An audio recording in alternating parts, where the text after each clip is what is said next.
Goeiedag geliefdes, ek groet julle weer eens in die naam van Jesus Christus. Ek gaan voort met les 35, wat 'n opvolg of 'n opvolg is op les 34 met dieselfde titel. God werk in ons en deur mense om sy voorsiening gereed te hê vir sy raadsplan. Hierdie een is dan nou deel 2. In Prediker 2, waar ek nou besig was met die vorige les, gaan ek nou voort.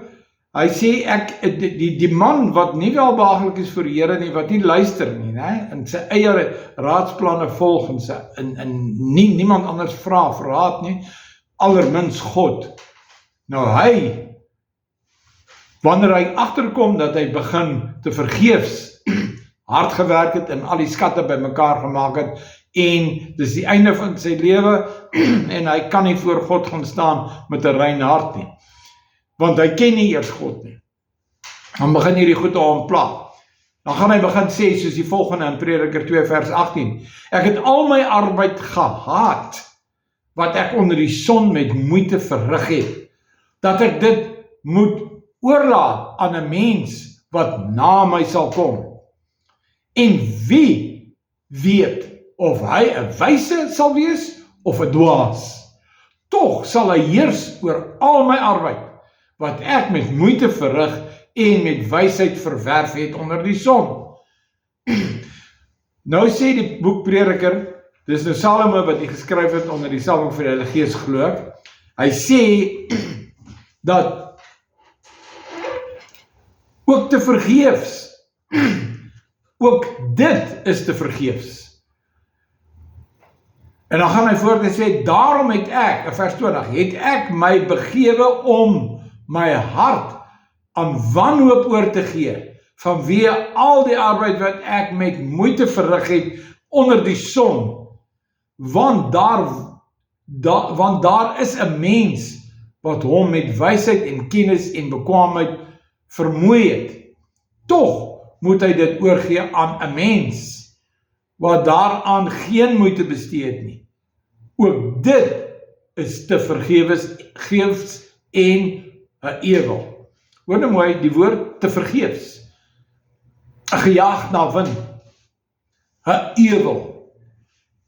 Hierdie ryk man haat dit, dat hy so hard gewerk het en soveel bymekaar gemaak het, en hy moet nou groet, hy moet nou hierdie aarde verlaat, en wie gaan nou dit by hom oorvat? En hy het allerhande vrae daaroor. Nou vers 22, ekskuus, ek wil net 'n stukkie vat.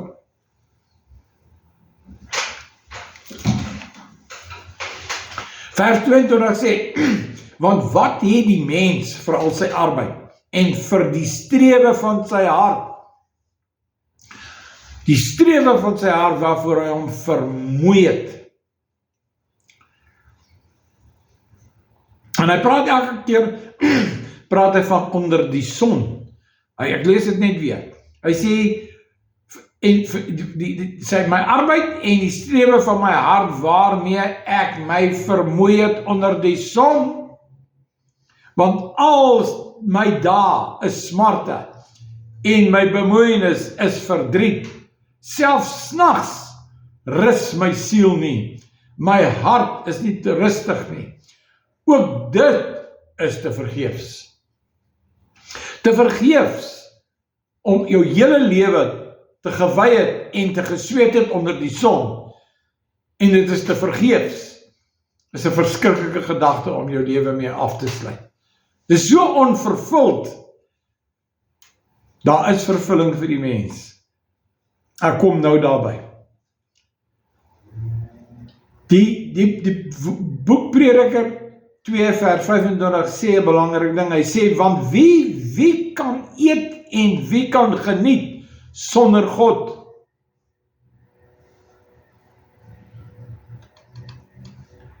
Vers 26 van Prediker 2 sê die volgende, dis die belangrikste vers wat u uit hierdie Prediker moet probeer onthou. Hy sê, aan 'n mens wat welgevallig is voor God se aangesig, gee hy wysheid en kennis en vreugde. Maar aan die sondaar, hoor nou mooi, hier's 'n kontras. aan die wat welgevallig voor die Here lewe en doen wat hy sê, die Here gee vir hulle wysheid, hy gee vir hulle kennis en vreugde. Maar aan die sondaar lê hy die taak op om by mekaar te maak en te versamel, om dit te gee aan die een wat welgevallig is voor God se aangesig. Dis verskriklik. Hierdie ryk man wat nou groter skure wil bou, hy het tot die besef gekom en is als te vergeefs. Maar hier is 'n verdere diep bitterheid wat sê, ek gaan dit verloor omdat dit nie God behaag het nie. Maar verder ook, iemand anders gaan dit nou gebruik. Dit word hulle sin en ek het geen beheer daaroor nie. Maar aan die sondaar gee die Here die opdrag, die taak om by mekaar te maak en te versamel, om dit te gee aan die wat welgevallig is vir God se aangesig, sodat hulle skatte nie vir hulle self by mekaar maak nie, want dit is te vergeefs, maar dat hulle daarvan daai skatte sal saai in die koninkryk van God, uit dankbaarheid en erkentlikheid dat dit God is wat jou die krag gee om so hard te kan werk, dat hy jou die wysheid gee om sulke slim besluite te neem, om sulke wonderlike beleggings te maak, om sulke wonderlike trekkers en ploë en goede te kan bekostig, om ten minste 'n plaas te hê en goeie grond en goeie reënval. Wie die aarde gemaak? Wie gee die reën? Jy weet, ons moet in erkentlikheid en dankbaarheid voor God lewe. En ons moet saai, want God werk in jou om dit te doen, maar jy hoor dit nie, jy wil dit nie hoor nie. Hoekom? Want dit pas nie in jou selfsugtige, hebsug planne nie. Derhalwe raak jy besig en jy ooreis jouself met 'n gejaag na wind. Nou ons as leierskap van hierdie sendingprojek Die Weg, ons vertrou regtig die Here dat hierdie plan wat hy, 'n opdrag wat hy vir ons gegee het, die taak wat hy ons gegee het, dat dit hom sal behaag, dat ons gesê het, Here, hier is ons, stuur ons. Here, ons steek hand op, ons sal gaan. Ons sal bid, ons sal gaan, ons skryf hierdie handves en ons gee die lering en die toerusting oor hoe gaan ons dit doen, soos wat u ons beveel volgens u weg, u gedagtes en u weë. Dan vertrou ons die Here dat ons sal welbehaaglik wees deur die Here dan so te gehoorsaam, maar ook dat die Here vir ons mense sal gee in wie se harte hy werk, om stakeholders te word. Belanghebbendes. Stakeholders is belanghebbendes. Dit beteken, dis mense wat gee, maar ook die reg verdien om in 'n belanghebbende liggaam beheer te hê oor wat van hierdie geld gaan word en hoe hierdie projek uitgeoefen gaan word volgens die handves wat ek geskrywe het, die Here my opdrag gegee het om te doen. So ek het hierdie handves geskryf en ek is besig om lering te gee oor dit wat in die handves gesê was en wat die Here gesê het vir my. Ek was besig om af te tree. En die Here sê nee, jy tree aan. Maar nou soek ons mense wat die Here wil behaag, wat voor sy aangesig welbehaaglik wil hulle lewe sinvol voltooi op hierdie aarde, sodat hulle vir ons kan seën om deel te word van dit wat ons doen, deur dit te finansier. Ons het mense nodig wat met geld werk, wat besighede het. Dit is baie moeilik om 'n apostoliese leier te wees en intens betrokke by 'n besigheid. Ons het julle nodig. Ons het mense nodig wat die Here seën. Die Here seën julle met 'n doel. Hy wil hê julle moet uit eie wil en uit gehoorsaamheid aan hom inkoop in sy projekte. En hy wil hê julle moet deel word van sy projekte, want dan gaan julle sy loon kry. Jou harde arbeid is dalk 'n loon, maar ek vir u sê, dat as jy begin gee in God se saak, dan kry jy loon, waarvoor jy nie regtig werk nie. En dit gaan loon wees, wat jy nooit deur jou eie werk in sweet, sal kan bymekaar maak nie. En bo op dit alles, gee die Here vir jou ewige lewe. Jy kry 'n plek in sy koninkryk. Jy kry 'n plek op die goue strate, wat daar in die hemel is, wat hy voorberei vir ons, om op te wandel.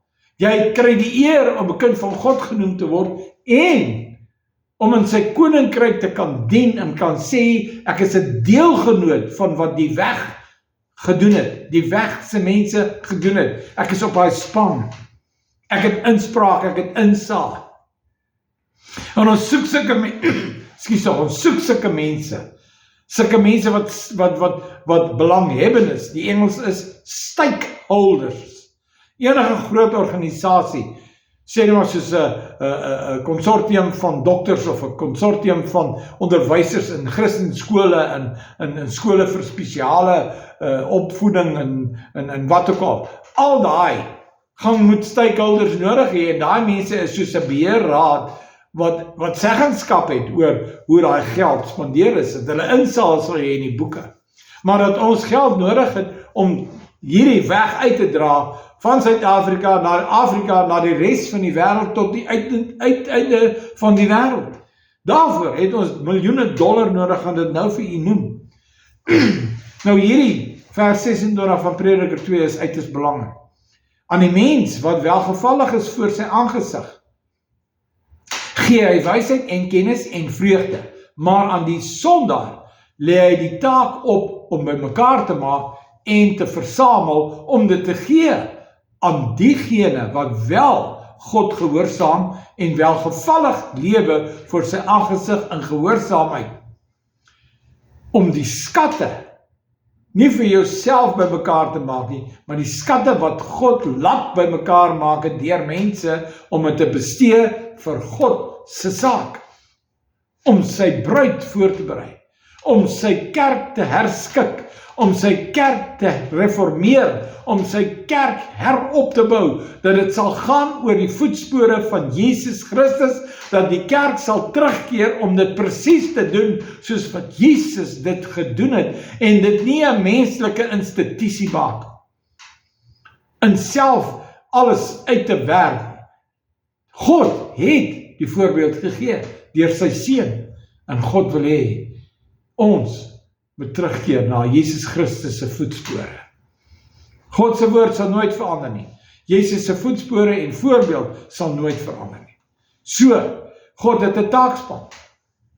En hy soek belanghebbendes, stakeholders, ondersteuners, partners, dis deelgenote. Om deelgenote te wees, dit wil sê, jy deel in die bediening, jy deel in die werk wat daar gedoen word, en jy deel in die loon wat God daarvoor gaan gee. So jy word partners, you become partners of the way. Jy word 'n deelgenoot van die weg. Jy word 'n ondersteuner van die weg. God neem kennis wanneer jy dit ondersteun met gereelde bydraes. As jy na hierdie video's kyk en jy sien onderaan die notas, jy sien elke keer gee ek vir julle die bankrekening van die weg. Jy kan elke keer, jy kan net op die video gaan en aan die onderkant die titel, klik op die titel en onderaan kom die lesnotas op die video's, en dan daar heel onderaan is die bankbesonderhede vir die weg. Jy kan vrylik bydra tot dit wat die Here mee besig is hierso. En jy word sodoende, jy word deel in die loon wat God het daarvoor. En die deel ook in die vreugde van al die siele wat gewen word, en die vreugde van die kerk wat tot volwassenheid in Christus kom. Hierdie soort van belegging kan vir ryk mense 'n geweldige gewaarborgde belegging wees, want dit het ewigheidswaarde.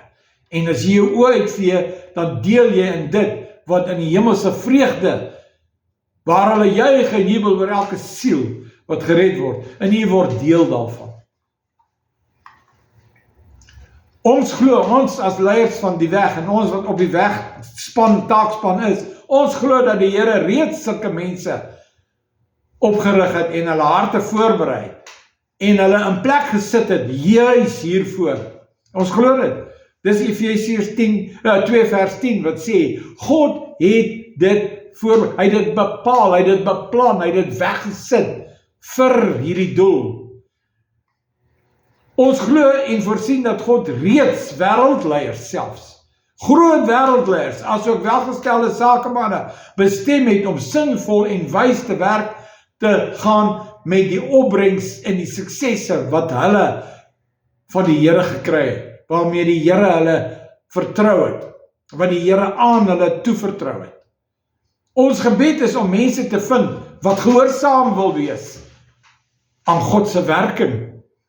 Dis God wat werk in ons. Dis God wat alles orkestreer. So as mense begin doen tot eer van die Here en gehoorsaamheid aan die Here, dan gaan daar 'n geweldige herlewing losbreek op hierdie aarde. Almal wat wil gehoorsaam wees aan God se hoë roeping om ewigheidsware toe te voeg tot hulle hoopvolle en ewige toekoms in die Here, kan gerus vir ons kontak. Ek het my e-posadres ook daar. U kan gerus en ek soek u en ek vertrou die Here my sal vat, selfs na mense toe wat die Here baie dinge aan hulle toevertrou het, soos Trump byvoorbeeld, soos wat is as 'n Suid-Afrikaner wat so in die tegnologie is, en Tesla elektriese motors ontwerp het. Ek meen, hy sal wat wil gee om deel te wees van so 'n projek.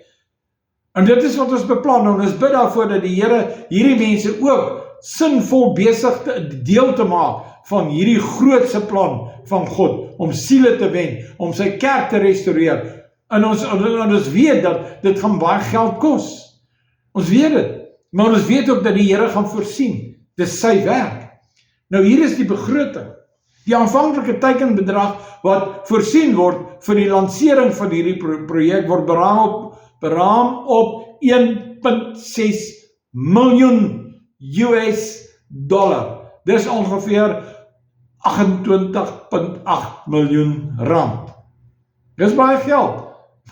Kan u vir uself dink, wat gaan dit kos om die uiteindes van die aarde te bereik? En dit gaan duisende arbeiders in God se koninkryk kos. Maar dit moet iewers begin en dan moet 'n model van Christus neergesit word. En dan moet die vyfvoudige bediening, en die volgende les gaan ek met u hieroor praat. Die vyfvoudige bediening moet betrokke wees. Jy kan nie in 'n kerk sit waar daar net herders en leraars is nie. Dit gaan nie werk nie. Jy gaan nooit goed toegerus word nie. Toerusting moet plaasvind deur al die vyfvoudige bedienaars, soos dit in Efesiërs 2 uiteengesit word. Ek wil afsluit.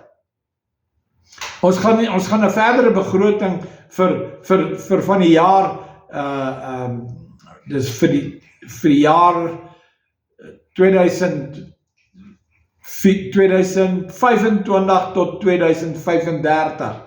Vir daai 10 jaar gaan ons 'n addisionele begroting nodig hê. Want jy kan vir jouself dink, hoe verder ons oor die aarde uitbrei, hoe meer word die kostes, hoe meer word die arbeiders, en hoe meer word die behoeftes, en hoe meer moet daar voorsien word om hierdie projek te laat voltooi, sodat daar maksimum oes ingesamel kan word van siele wat by die Here uitgekom het.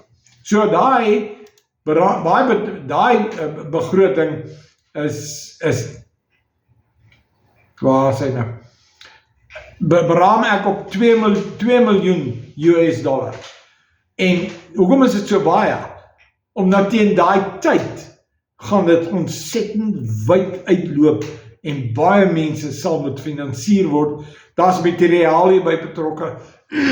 Ons moet reiskoste, daar's daai mense wat werk vir die Here, moet leef en eet, en hulle moet akkommodasie kry, en daar moet visas gekry word, vliegkaartjies, en al sulke goede. En daar moet selfs in daai besonderse kontinente en lande waar hierdie ding naartoe uitbrei, daar gaan groot behoeftes ontstaan. Daar's altyd behoeftes. Maar God het hierdie aarde geskape en hy het alles weggesit om beskikbaar te wees op die regte tyd. So, Wil jy graag deel wees? Yes, ek dink dis 'n uitstekende, dis 'n prima beleggingsgeleentheid om ook ewigheidswaarde vir jou te bewerk voor God se aangesig, sodat jy ook God kan behaag. Deurdat jy in hom glo, maar ook dat jy glo in wat hy sê en wat hy wil doen. Ons moet God glo. Die vyeboom het nie vir Jesus sy breakfast gegee nie, né? En Jesus het verwag dat daar aan daai vyeboom, selfs as dit buite seisoen is, het Jesus van daai vyeboom verwag dat hy iets te ete sal hê, want hy het 'n bed gehad waar hy geslaap het daai nag. Vroeg die môre, toe is hy sonder ontbyt op pad terug. En daai vyeboom het niks vir hom opgelewer nie. Maar toe hulle teruggaan en hulle loop by daai vyeboom verby, toe sien hulle, hy's verdroog, want Jesus het hom vervloek die vorige dag. En dit is ongelukkig wat gaan gebeur, as mense God verag, en God se doelwitte met sy aarde, en met sy mense, verag en minag, en hulle nie hanteer en net vir hulle self leef, jy gaan noodwendig te staan kom, met die realiteit, dat jy vervloek gaan wees. Dink bietjie diep daaroor. Die Here seën u tot volgende keer.